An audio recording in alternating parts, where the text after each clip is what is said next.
National Weather Service in Indianapolis has issued a tornado warning for northeastern Davies County, Greene County, northern Martin County until 10:15 p.m. Eastern Daylight Time. At 9:31 p.m. Eastern Daylight Time, National Weather Service Doppler radar indicated a severe thunderstorm capable of producing a tornado.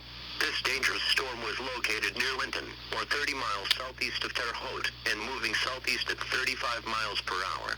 In addition, at Midland, rotating wall cloud was reported by train spotters at 9:30 p.m. Eastern Daylight Time with this storm. This storm has a history of producing ping-pong-size hail as well. Locations impacted include Bloomfield, Worthington, Swift City, Lyons, Newberry, Crane, Burns City, Owensburg. Take cover now. Move to an interior room on the lowest floor of a sturdy building. Avoid windows. If in a mobile home, a vehicle, or outdoors, move to the closest substantial shelter and protect yourself from flying debris.